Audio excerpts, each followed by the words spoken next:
Much for inviting me to this amazing place. মানে ঢাকার ওইসব যান্ত্রিকতা যানজট ছেড়ে না এখানে আসি। It's so good to have you here and finally তুমি চলে আসছো, আমি তোমার জন্য ওয়েট করছিলাম and I know এই জায়গাটা অসম্ভব সুন্দর। সো আমরা এখানে আরো ঘুরবো ফিরবো, বাট তার আগে বলে দিই অতঃপর আমি সঙ্গে যারা অলরেডি যুক্ত হয়ে গেছেন তাদেরকে যে আজকে আমাদের গেস্ট হচ্ছে none other than the very talented Miss world Bangladesh 2019 Rafa Nanjiba Torsha. Thank you so much. এত কিছুর মধ্যে সমৃদ্ধ তুমি, এনরিচড বলা যায়, তো সেই জায়গা থেকে যদি যাই যে সেখান থেকে বিউটি পেজেন্টে তোমার কিভাবে আসা? মিস ওয়ার্ল্ড বাংলাদেশের পার্সপেক্টিভ থেকে আমি চিন্তা করিনি পেজেন্টে যাওয়ার সময়, আমি একদম মিস ওয়ার্ল্ডের পার্সপেক্টিভ থেকে চিন্তা করি যে ওটা এমন একটা পেজেন্ট যেখানে তুমি চাইলে তোমার শুধুমাত্র সৌন্দর্য থাকলে হবে না, তোমার এডুকেশন থাকতে হবে, ট্যালেন্ট থাকতে হবে, অনেক কিছু থাকতে হবে, তোমার একটা পারপাস থাকতে হবে যে ব্যক্তি হিসেবে তোমার পারপাসটা কি। সো ওই জায়গা থেকে বেসিক্যালি মিস বাংলাদেশে আসা। Beauty with the brain is the thing that works. So Absolutely. সেক্ষেত্রে তুমি কিন্তু ছোটবেলা থেকে নাচ গান আবৃত্তি সব কিছু দিয়ে নিজেকে এনরিচ করেছো, যেটার জন্য তুমি ন্যাশনালি এবং ইন্টারন্যাশনালি বোথ ওয়েতে রেকগনাইজড। তোমার কি মনে হয়েছে বিউটি নাকি ব্রেন কোনটা তোমাকে বেশি সাপোর্ট করেছে? কনফিডেন্স। ওকে ওকে কনফিডেন্স আমাকে সবচাইতে বেশি সাপোর্ট করেছে। মেজরিটি বাংলাদেশ বা এশিয়ানরা হচ্ছে ডাস্কি ফেস বা ব্রাউন ফেস, তো এখানের মধ্যে ওরকম কোনো স্টেরিওটিপিক্যাল জায়গা থেকে আসলে আমাদের বের হয়ে আসতে হবে। এই যে বাইরের যে বাহ্যিক সৌন্দর্য যেটা কিন্তু আস্তে আস্তে ক্ষয় হয়ে যায়, exactly, to be very honest. কিন্তু তোমার কনফিডেন্স, তোমার ইনার বিউটি বলি, মানে সব কথাই তো আছে যে আগে দর্শনধারী গুণ বিচারীর বিষয়টা আছে, কিন্তু ওটা কমপ্লিটলি ফলস। মানে এটা যেই বলেছেন এটা হচ্ছে কমপ্লিটলি রং। সো তোরসা, তুমি 117টি দেশের সাথে বাংলাদেশকে রিপ্রেজেন্ট করতে লন্ডন গিয়েছিলে। 117 না, আমি সহ বাংলাদেশ সহ 120। কেমন ছিল এই মানে ফিলিংসটা, অনুভূতিটা? নার্ভাস ছিলা? ভেতরে কেমন লাগছিল তখন? আমি খুব এক্সাইটেড ছিলাম। মানে নার্ভাস আসলে আমি বলবো না, আমি নার্ভাস হই না।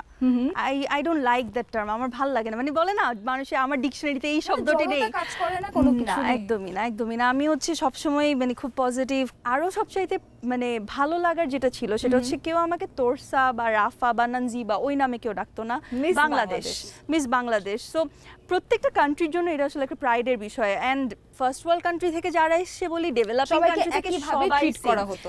আমি যেটা বলবো যারা অ্যাকচুয়ালি পার্টিসিপেট করতে চায় তাদের উদ্দেশ্যে সেটা হচ্ছে খুব বেশি মেন্টাল স্ট্রেংথ থাকতে হবে, আর নিজেকে সবসময় হচ্ছে ভালোবাসতে জানতে হবে। কারণ তুমি যখন নিজেকে ভালোবাসবা তখন নো ম্যাটার হোয়াট তুমি কখনোই হচ্ছে ইনফিরিয়ার ফিল করবা না, কখনো নিজেকে নিয়ে কোনো ডাউটে থাকবা না। এবং এটা মানে আমার হাইট, আমার ওয়েট, আমার অবশ্যই ফিটনেসটা ইম্পর্টেন্ট, কিন্তু স্লিম মানেই যে আমি হেলদি তাও না, আবার আমি ফ্যাট মানে যে আমি আনহেলদি তাও কিন্তু না। সো ব্যালেন্সটা রাখতে হবে সব কিছুতে। ফিট তুমি মাশাআল্লাহ, তো তুমি এই ফিটনেস মেইনটেইন করার জন্য কি জিম করো নাকি ফ্রি হ্যান্ড করো? আমি একদমই জিম মেনটেন করতে পারি না। আমার স্কেডিউল অ্যান্ড সব কিছু মিলে, আমার পড়াশোনা সব কিছু মিলে হয়ে ওঠে না আমার। বাট আমি ফ্রি হ্যান্ড করি, আমি ইয়োগা করি, মেডিটেশন করার চেষ্টা করি, এবং পাশাপাশি হচ্ছে আমি ডান্স করি। অ্যাজ ইউ নো আমি হচ্ছে ট্রেন ভারতনাট্যম ডান্সার। সো ওই পার্সপেক্টিভ থেকে আসলে ডান্স প্র্যাকটিস করলে মোটামুটি ভালো অ্যামাউন্টে ক্যালোরি বার্ন হয়। বেসিক্যালি আমার খুব সুইট টুথ আছে, তো আমি চকলেট খুব পছন্দ করি। Same here. High five. So আমি জানি ম্যাক্সিমাম সবাই চকলেট খুব পছন্দ করে। সো ওই জায়গা থেকে দর্শকরা অনেকেই জানতে চায় যে আপু what is your fitness regime, বা আমরা সুগার নিয়ে এই করি সেই করি। বেসিক্যালি সুগার হচ্ছে আমাদেরকে কেমিক্যালি আমাদের ব্রেইনকে হচ্ছে ভ্যারিয়াস রকমের ইনস্ট্রাকশন দেয়, যেটার কারণে কি হয় খুব তাড়াতাড়ি খিদা লেগে যায়। আমাদের কন্ট্রোলটা বুঝতে হবে, দ্যাটস ভেরি ইম্পর্টেন্ট ফিটনেসের ক্ষেত্রে। অনেক কথা বলে ফেললাম, বাট আই হোপ এটা দর্শকদের কাজে আসবে। অবশ্যই অবশ্যই। একটা কোয়েশ্চেন যেটা আমার এই প্ল্যাটফর্মে আসা সবার কাছেই থাকে, এর আগে জান্নাতুল ফেরদৌস ঐশীর কাছে এরকম একটা প্রশ্ন ছিল যে বাংলাদেশকে রিপ্রেজেন্ট করেছো মিস ওয়ার্ল্ড বাংলাদেশ হিসেবে, right? So itself a dream come true. এরপরে কি? একটা সার্টেন টাইম লন্ডনে স্টে করি। আমার যেহেতু নিজের একটা ফাউন্ডেশন আমি ওপেন করি, ফাউন্ডেশনের জন্য ফান্ড রেজ করা অ্যান্ড হাবি আরও অনেক ধরনের long process. Exactly. So after that আমি ব্যাক করি জ্যানে, অ্যান্ড জ্যানে ব্যাক করার পর আমি ফেব্রুয়ারি মার্চের ফার্স্ট পর্যন্ত আমি কাজ করি, and after that I had to cancel a lot of my works because of Covid. And এখন মোটামুটি আলহামদুলিল্লাহ সব কিছু is again starting as we can see. I am always looking for the best, not even better, the best. And আমার আসলে অনেকগুলো ইচ্ছা আছে, যদি বলতে যাই অনেক কথা হয়ে যাবে, but I do know that in a certain period of time I will go international. তুমি ডান্স পারো, তুমি হচ্ছে গান গাইতে পারো, এবং ইউজুয়ালি তোমাকে কোথাও গেলে তোমাকে গান গাইতে বলে, বাট একটা আর্টের সাথে আমরা খুব কম পরিচিত, সেটা হচ্ছে মাইম। এটাকে আমরা সেভাবে হয়তো দেখি না ইউজুয়ালি। সো তুমি সেই জায়গাতেও তুমি খুব পারদর্শী। সো আমরা কি আজকে কিছু দেখতে পারি? ডেফিনেটলি মূকাভিনয়ের সাথে আসলে খুব একটা তেমন সবাই পরিচিত নয় এবং মজার কথা হচ্ছে আমার যদিও শুরু ডান্স দিয়ে আমি 3.5 বছর বয়স থেকে নাচ করি, কিন্তু আমার ফার্স্ট ইন্টারন্যাশনাল কোনো কম্পিটিশন ছিল হচ্ছে মূকাভিনয় নিয়ে। Wow. সেটা দিল্লিতে ছিল। সো আমার জন্য ওই জায়গাটা আসলে it's a very special place for me, and that too আমি অনেক ইয়াং ছিলাম তখন, আরও অনেক ছোট ছিলাম। সো যাই হোক, আমরা কি করা যেতে পারে ওয়েট, ওকে, আমি ধরবো? তোমার হাতে আমি দিব ভাবছি, কিন্তু আমি কি ধরতে পারবো? দেয়ার ইউ গো। ওকে ওকে ওকে, আমি জানি না তুমি ওয়েট ফিল করতে পারছো নাকি। অনেক ভারী। খুব ভালো ছিল, Thank মানে you. তোমাকে এক্সপ্রেশন দিয়ে হাতের মুভমেন্ট দিয়ে বোঝানো অ্যামেজিং। এক্স্যাক্টলি, তোমার অঙ্গভঙ্গির মাধ্যমে Body তুমি আসলে language. বডি ল্যাঙ্গুয়েজের মাধ্যমে তুমি সবকিছু আসলে বলবা। I am stuck, okay, seriously. আসলে স্টার? হ্যাঁ না, okay, oh my god, so exactly that's about it. Stuck for a while। Mime আসলে ইটস আ লং থিং। আমি Nice, জাস্ট ছোট nice. একটা দুটো জিনিস তোমাকে দেখালাম, but it's much more deeper than all of this. এই যে এত শিল্পের মধ্যে তুমি সমৃদ্ধ, সবকিছুর মধ্যে তুমি নিজেকে বড় করেছো, এর হাতে খড়ি কার কাছে? বেসিক্যালি আমার ফুল ফ্যামিলি হচ্ছে কালচারাল মাইন্ডেড। বাবা উনি গান করতেন, হি ওয়াজ এ রাইটার, ওনার উপন্যাস বের হয়েছিল এবং লট অফ আদার থিংস, উনি পেইন্ট করতেন অ্যান্ড লট অফ থিংস।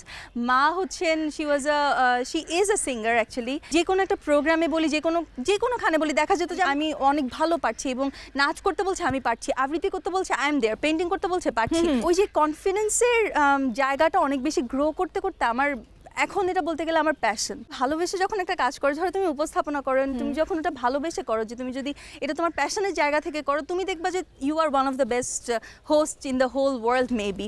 আমি এই মুহূর্তে অনেক ইন্সপায়ার্ড তোমার কথায়, অনেক বেশি মোটিভেটেড। অতপর আমি তো আজকে আমাদের দর্শক যারা, তারা ডেফিনেটলি বুঝতে পারছে যে বিউটি পেজেন্ট উইন করতে বা কম্পিটিশন, এই ধরনের কম্পিটিশন উইন করতে এত গুণে গুণান্বিত হওয়া ইজ ইম্পর্টেন্ট, রাইট?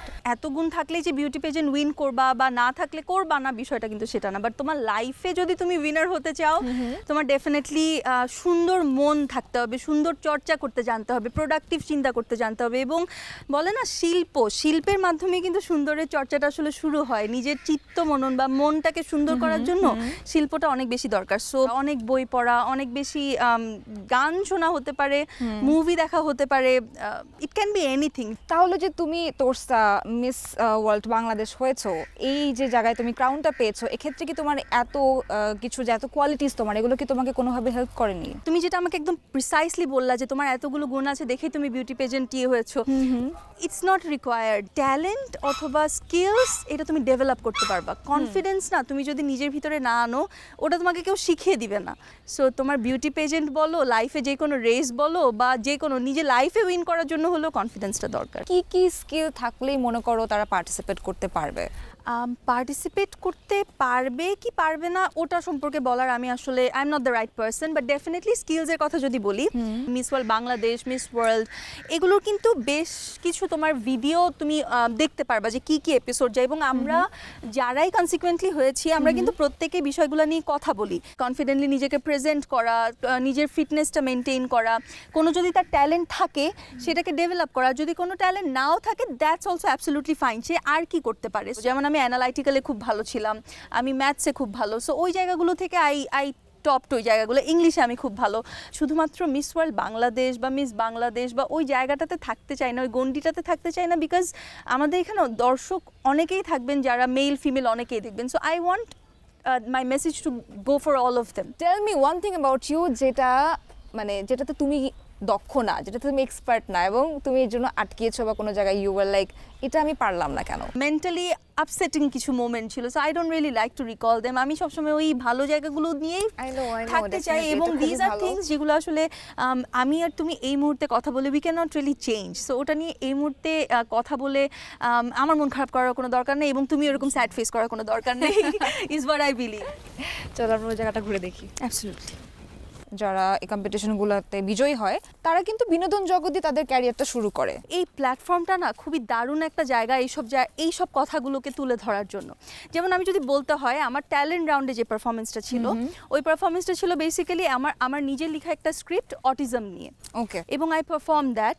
সো আমি ওই পারফরমেন্সটা চুজ না করে অন্য কোনো কিছু করতে পারতাম, আমি ডান্স করতে পারতাম, আবৃত্তি করতে পারতাম। এই প্রসঙ্গে আসলে একটা প্রশ্ন তোমাকে না করলেই না, সেটা হচ্ছে তুমি কিন্তু ভারতনাট্যম যে ডান্স ফর্মটা আছে সেটার জন্য গোল্ড মেডেল পেয়েছো, অলসো তুমি আমাদের অনারেবল প্রাইম মিনিস্টারের হাত থেকে পুরস্কার পেয়েছো। সো আমার মনে হয় এটা তোমার জীবনের one of the best moments, right?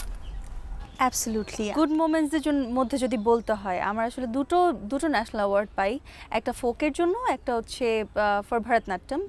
যেটা ভারতনাট্যমের জন্য পাই ওটা হচ্ছে আমাদের মাননীয় স্পিকারের হাত থেকে, এবং যেটা ফোকের জন্য পাই ওটা মাননীয় প্রধানমন্ত্রীর হাত থেকে। সবচেয়ে মজার ব্যাপার হলো আমার ফার্স্ট যে ইন্টারন্যাশনালি আসলে কোনো কম্পিটিশনে যাওয়া এবং ইন্টারন্যাশনালি বাংলাদেশকে রিপ্রেজেন্ট করা কিন্তু মূকাভিনয় নিয়ে। দেখা গেছে কি সবগুলোই যে আমি একদম প্রথমবারই উইন করেছি তেমন কিন্তু নয়। ভারতনাট্যম যেটা পাই এটা আমার সেকেন্ড অ্যাটেম্পটে গিয়ে আমি ভারতনাট্যমটাতে আমি ফার্স্ট হই। প্রায় 11 থেকে 12 লাখ পার্টিসিপেন্টস ছিল। আসলে ট্রাই করে যেতে হবে, এটাই হচ্ছে প্রত্যেকটা থেকে আমি শিখতে পেরেছি।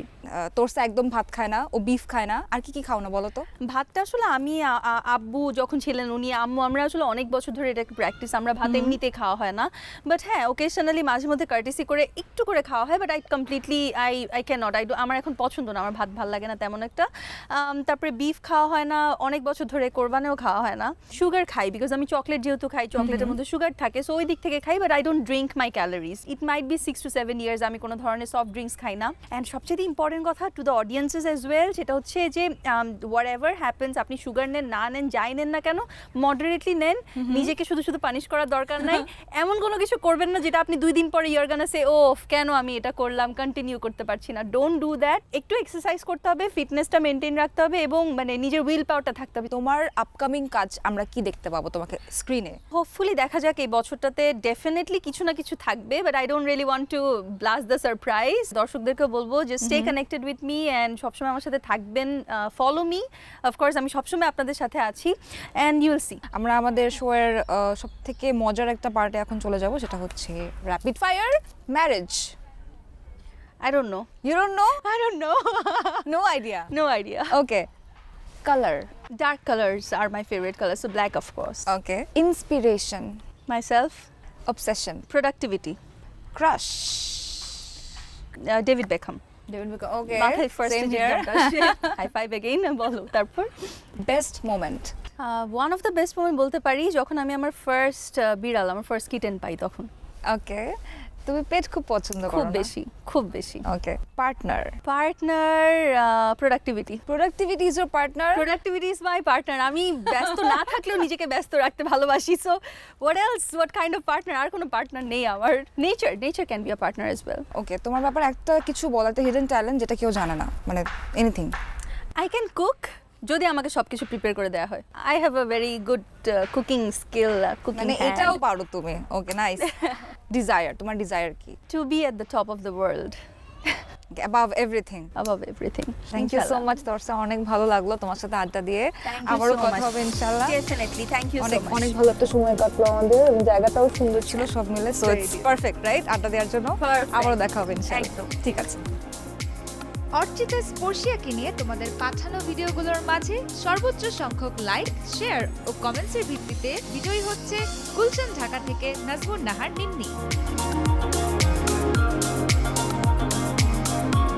রাফা নানজিবা তোরসাকে নিয়ে তোমাদের পাঠানো ভিডিওগুলোর মাঝে সর্বোচ্চ সংখ্যক লাইক, শেয়ার ও কমেন্টসের ভিত্তিতে নির্বাচিত বিজয়ীর কাছে পৌঁছে যাবে ট্রান্সকম ডিজিটালের পক্ষ থেকে আকর্ষণীয় গিফট। বিজয়ীর নাম জানতে চোখ রাখতে হবে অতঃপর আমির আগামী পর্বে।